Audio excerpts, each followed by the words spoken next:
Locked On Podcast Network presents Locked On Sports Today. The Steelers are preparing for another week with Justin Fields as their starter. Will Russell Wilson play a snap in Pittsburgh? Also, the Jets are in a better spot than they were a year ago, even though they were 1-0 then. And the 49ers are fine without Christian McCaffrey. I'm Peter Bukowski, starting your day with the can't-miss stories and biggest debates in sports. You're Locked On Sports Today. Searching all major sports. Found. Let's start with the biggest story. Through training camp, there was a national conversation about who was going to start at quarterback for the Pittsburgh Steelers. Whenever we talked to our pal Chris Carter from Locked On Steelers, he would tell us there isn't really a competition in Pittsburgh. It is Russell Wilson's job.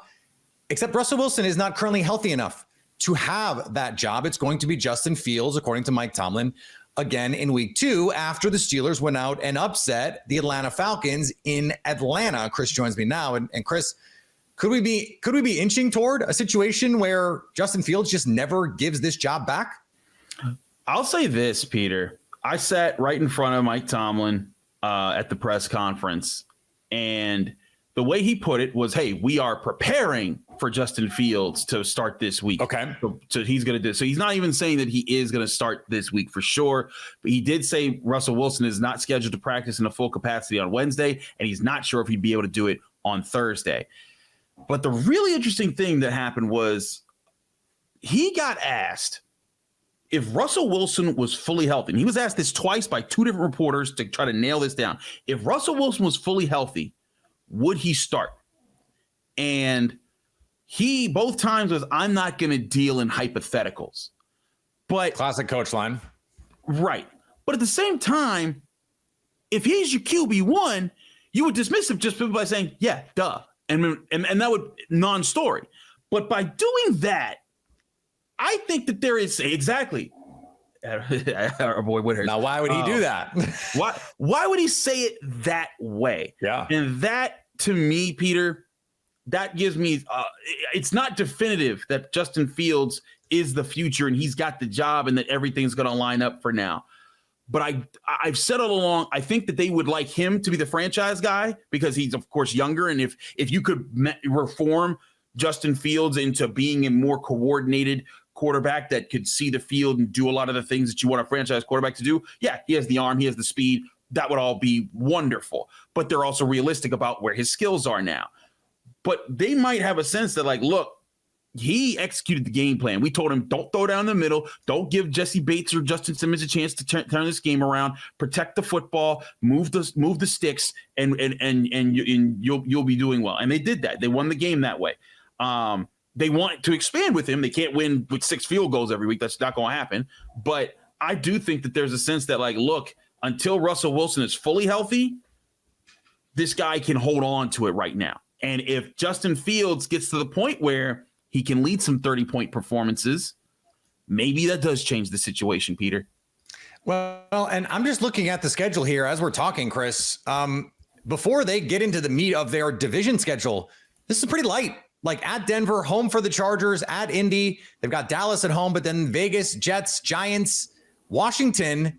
We're week 11 already. Like they could have 7, 8, 9 wins at that point, given that schedule, given the way that TJ Watt played. Like TJ Watt was unbelievable. This might be the best defense in football. And so if they're winning games, it seems like it would be awfully hard for especially a coach like Mike Tomlin to say, we need to change course here. That's the thing that I've been saying for a while about the schedule is a lot of people are saying, oh, it's an impossible schedule. The front part of the schedule is very possible. I mean, Denver is this week. It's not a given that they're going to win all these games. I'm not saying that. But if they come out and they play deep defense the way they did it against Atlanta and the offense continues to take steps forward, I can see them beating the Broncos. I can see them beating the Chargers. Colts, Cowboys, those are a little bit tougher. But Raiders, Jets, Giants, Commanders, like you said, you could be looking at 7, 8 wins going into the second half of the season. And by the way, I know that the part of what you look at the second half of the season, oh, well, they just got the whole AFC North and the Chiefs and the Eagles. That's going to be rough. The Steelers were 5-1 against the division last year. The Bengals didn't look too good this past Sunday. Neither did the Browns. So I think there is a chance that if Justin Fields gets hot, and again, he plays, this is not a team that's trying to score 30 points a week. They're trying to score 24-ish while possessing the football, winning time of possession, which, by the way, they are 4th in time of possession after week 1, which is very much what they want it to be this year. If they're doing that and this defense is healthy and playing like that, they're a contender. They're dangerous, and they're a team that I think could go toe-to-toe with the Buffaloes, maybe not the Kansas Cities, because I think Kansas City's built well enough on both sides of the ball that they would smack that around. But I think every team not named the Chiefs should look at the Steelers if they play that type of football and be like, okay, we got to take these guys seriously. Stay up to date on the Pittsburgh Steelers all year long by subscribing to Locked On Sports Today and Locked On Steelers on your favorite podcast app and on YouTube.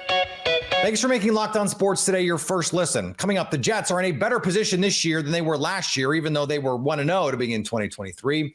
Before we get to why, Christian McCaffrey may be hampered all season with this current ailment. You've heard us talk a lot about FanDuel, America's #1 sports book. Well, we have something a little different for you. Now through September 22nd, all FanDuel customers can bet $5 and get a 3-week free trial of NFL Sunday Ticket from YouTube and YouTube TV. Then with a YouTube TV-based plan, you'll be able to watch every regular season Sunday afternoon out-of-market game. All you need is a Google account and a current form of payment, plus you can cancel anytime. For that $5 bet, you can take a look at some early lines for Week 2. The Packers are home dogs without Jordan Love as the Colts come to Lambeau. FanDuel has the Packers getting 3.5 points. Also, the total on that set at 40.5. I'm taking the over on that one. So visit FanDuel.com/lockedon to download America's #1 sportsbook. Are you watching Fox Sports or ESPN on your TV all day? Have to turn down the volume with all that shouting? Make the switch to Locked On Sports Today, a free 24/7 sports streaming channel programmed for you every day to bring you the biggest stories without all the screaming. Locked On Sports Today brings you can't-miss analysis, opinions, and news streaming 24/7 on YouTube or the free Amazon Fire TV channels app, part of the Locked On Podcast Network, your team every day. Christian McCaffrey has tendonitis in his Achilles and will be day-to-day for San Francisco. This according to Kyle Shanahan on Tuesday. Shanahan said of the Achilles, when it's acting up, it's something you've got to be very careful about. McCaffrey was a surprise inactive in Monday night's opener against the New York Jets after he and the Niners expressed optimism for most of the week that he would be ready to play. Third-year veteran Jordan Mason replaced McCaffrey as the starter and more than held his own, posting 147 rushing yards and a touchdown on 28 carries. More on that later in the show. Carolina Panthers look like they were beginning another long season with the loss on Sunday, but it may have gotten even longer. On Tuesday, the team announced that Pro Bowl defensive lineman Derek Brown will be out for the year. Brown was placed on injured reserve Tuesday after a second opinion made it clear he needed surgery to repair a meniscus injury suffered in Sunday's 47-10 loss to the New Orleans Saints. Brown is coming off a 2023 campaign, which his 103 tackles were the most ever for an NFL defensive lineman in a season. It's one of those where they added injury to the insult. Kyle Schwarber set a single season record for leadoff home runs and then later left the game with an injury as the Phillies beat the Rays in a roller coaster. This one had it all. A little bit of suspense, a little bit of concern about your starting pitcher and Ranger Suarez, who still is yet to log at least 6 innings of work since returning from the IL, where he was dealing with a back issue for a month. Velo continues to be down. And then Kyle Schwarber also gives you the thrill with his 14th leadoff home run of the season, a Major League Baseball record, passing Alfonso Soriano, and then diving back to first base on a pickoff attempt. He does something. He bangs up something, and he's got to leave the game. And the next thing you know, before you blink, you got Buddy Kennedy coming into the game. You're like, all right, this was a great story last night, but I'd kind of rather have Kyle Schwarber, especially when Kyle Schwarber is looking to hit dingers in this game. And the Tigers crushed the Rockies with a rare complete game shutout from their starting pitcher. No, seriously. here we are. It's September 10th, and we're playing meaningful baseball, fighting for a wild card spot. And when you've got the opportunity where the schedule weakens a bit, you got to take full advantage. And I mean, that tonight's game checks every single box of taking full advantage. And, you know, we mentioned Cater Montero. The second segment, we're going to go into how good he was. First complete game shutout for a Tiger since Spencer Turnbull. That's right. You remember that one, the no-hitter? And Cater Montero just looked rock solid. We will break down his start, but I want to go through the scoring because, like I said, you had an opportunity in a big spot to take advantage of a lesser opponent, and that's exactly what this team did. You can't say enough about Parker Meadows. This team just wins when Parker Meadows is in the lineup. For the second straight season, the Aaron Rodgers debut is clouded in disappointment for the New York Jets, although this time the good news is he's healthy and made it through the game. The Jets, on the other hand, not so much. 32-19, the final. John Butchko joins me now from Locked On Jets. And John, this didn't look, in the end, that different than a lot of the games we saw last year from the Jets in terms of just not being as competitive as some of the best teams in the NFL. You know, it's funny you say that because I said the exact same thing on the Monday edition of Locked On Jets. I felt like at many points I was watching the 2023 Jets where the team was just not good. But there's actually one big difference is that in 2023, the defense was very good most weeks, and the defense was very bad in this game. Yeah. The Jets had a lot of turnover on their defensive line this offseason. And, you know, Bryce Huff's out the door. John Franklin Myers is out the door. Hassan Reddick was in theory supposed to be in. And the Jets got annihilated by the run in this game. And this was a game Christian McCaffrey missed. The 49ers ran for 180 yards on 37 carries. And you have the guys I mentioned who left. John Franklin Myers is the big deal.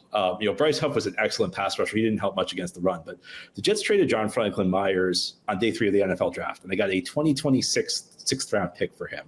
And at the time, I could not understand that move because I thought that he's a critical player for the way the Jets defense works. Because the back seven in Robert Saleh's defense, they focus on speed.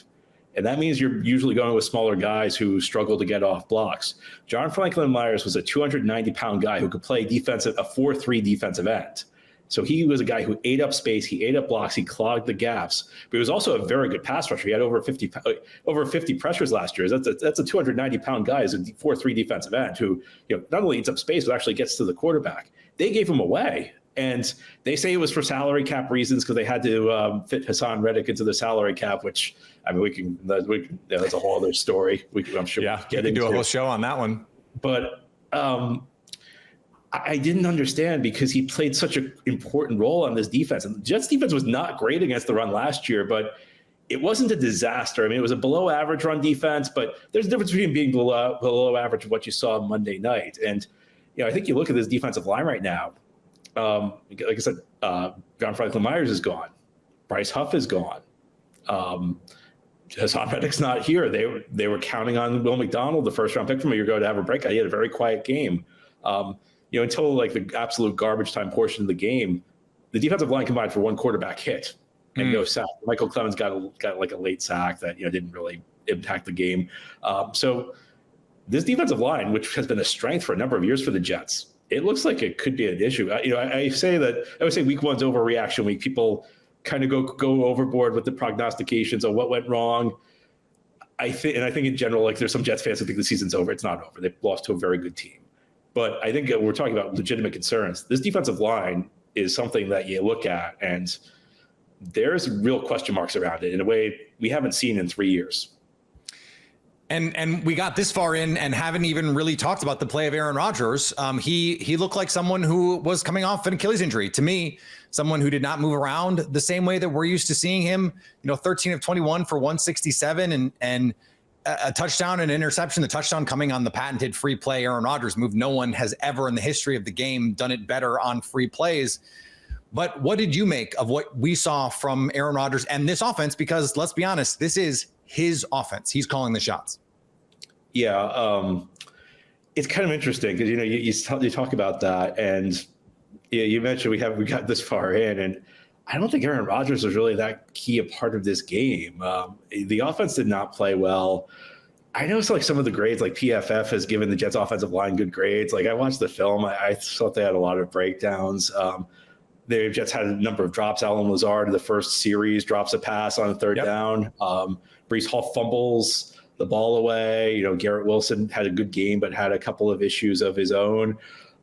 You mentioned it. Rodgers didn't move that well. Look, I think the days of Aaron Rodgers being a guy who makes a lot of plays on the run are over. He's 40 years old. He's coming off an Achilles injury. I think what you saw is probably something along the lines of what you're going to get with Aaron Rodgers at this point. He made I thought he made a couple big time throws. You mentioned the play where he drew guys offside. You have to remember, the Jets have had the worst quarterback play in the league for years. So if Aaron Rodgers is 85% of what he used to be, he's a huge upgrade over what they have. And the Jets do have a lot of talent on this team. I don't know if they necessarily need Aaron Rodgers to be vintage Aaron Rodgers to win games. I just think the days of MVP Aaron Rodgers are over, and I think there's a good chance they would have been over even without the injury. But now in this post-injury world, I just. But was he even 85% of vintage Aaron Rodgers in this game? It didn't look like it to me.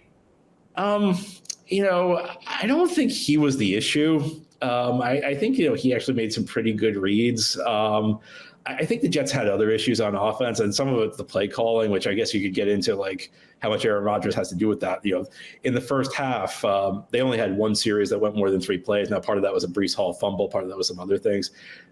On 6 second and long plays, they ran the ball 5 times. So it's just so inefficient. And that goes back to Nathaniel Hackett, and Aaron Rodgers is the reason he's there. I didn't think this was a game where the quarterback was the difference for the Jets. We'll see what happens. I thought he was okay. I didn't think he was great. I think he made a few plays, made a few big time throws. I think there were a few plays maybe he left on the field, but it's weird because Aaron Rodgers has been so omnipresent with the Jets. Even when he wasn't around last year, it was all about Aaron Rodgers. This was a game where it was his first full game with the Jets, and it just felt like he was kind of an afterthought. Stay up to date all year on the New York Jets by subscribing to Locked On Sports Today and Locked On Jets on your favorite podcast app and on YouTube. Coming up, the 49ers will be just fine without Christian McCaffrey. The Niners are looking at a second straight week without Christian McCaffrey, as Brian Peacock tells Matt Williamson on a recent Peacock and Williamson, better McCaffrey than Brock Purdy or even Trent Williams. You're not rushing him back if you're in charge of the Niners, right? I mean, you did quite well without him. What's that?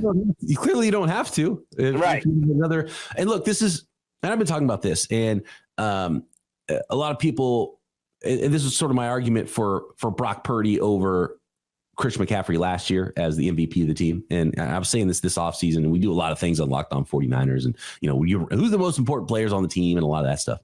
And of course, Christian McCaffrey wasn't 1, he wasn't 2, wasn't 3, wasn't 4, wasn't 5 for me. Because I'm like, I would 100% rather play without Christian McCaffrey than without Brock Purdy. You know what I mean? Without Nick Bosa. Trent Williams has to be on Fred that list. Warner, Trent Williams. Yeah. Okay. Debo and Ayuk. You start to go down the list, and I would rather play without Christian McCaffrey and all of them. And we saw on Monday Night Football why that is. And that's why I am the chairman of the West Coast chapter of Running Backs Don't Matter. And Christian McCaffrey matters because he's a really good player. But if you have a good running game and you're a Shanahan offense, you can run the ball with Raheem Mostert, with Matt Breida, with Steve Slayton, with Alfred Morris, with Elijah Mitchell, and with Jordan Mason. And of course, it looks awesome with Christian McCaffrey. And so that's why I'm not worried about the Christian McCaffrey injury. Make sure he's good. And then when he's good, he adds more dynamic element. And who knows, maybe he would have gone for 200 yards instead of 150 on Monday Night Football if they had Christian McCaffrey in there. It's not saying that he's not good and they don't miss him. You want to get him back, but get him back healthy and be smart about it. And Jordan Mason showed you that you've got a back that can carry the load and handle it while he's out. So there's no need to rush him back. You're not in a place where you have to force him back on him. Okay, this has been true forever in Shanahan offenses, going back to Mike Shanahan, who was famous for being able to take just about anybody and turn them into a 1,000-yard rusher in his outside zone scheme. Kyle Shanahan has evolved the offense, made it modern, and become the envy of the rest of the league. But when the 49ers traded for Christian McCaffrey and elevated this offense to levels that we had rarely seen, it was clear Christian McCaffrey did make a difference. You don't have to rely on Deebo Samuel to be your wide back to subject him to the hits that takes over a 17-game season. If Christian McCaffrey plays 6, 8, 10 games, that's a lot more hits on Deebo Samuel. It's a lot more pressure on George Kittle and on Brandon Ayuk and on Brock Purdy to also stay healthy to make this offense work. And Trent Williams, an offensive line that really was not tested by a New York Jets team that just didn't look the same as we saw last year and the year before. Yeah, they can run the ball without Christian McCaffrey, but he was an explosive and dynamic tool that made life easier for everyone else. He was the reason they were the Avengers. He completed the Infinity Gauntlet. Without him, they might be a stone short. And finally, not yet, but here in the possibly near future, the NBA may expand. NBA Commissioner Adam Silver said it was something that we told our board we plan to address this season, and we're not quite ready yet. The topic of expansion has been an ongoing one in NBA circles over the past few years, with Seattle and Las Vegas being floated as potential homes for new teams. This would be the last Infinity Stone in the gauntlet for Vegas. They've got everything else, if the A's ever figure out that whole moving thing. If you're catching this episode after hearing your favorite Locked On show, make sure to subscribe to Locked On Sports Today on YouTube or wherever you get your podcasts so you never miss an episode. Also, if you're a new subscriber to Locked On Sports Today, we're here for you with the biggest stories in sports every day. Coming up on the next Locked On Sports Today, we'll get you set for Bills Dolphins. So at least until tomorrow, stay locked on sports today. Locked On Podcast Network presents Locked On Sports Today. Go to our video on demand. Click on sports at the top of your screen. There, you'll find past episodes of Locked On Sports Today, plus other Locked On shows on demand.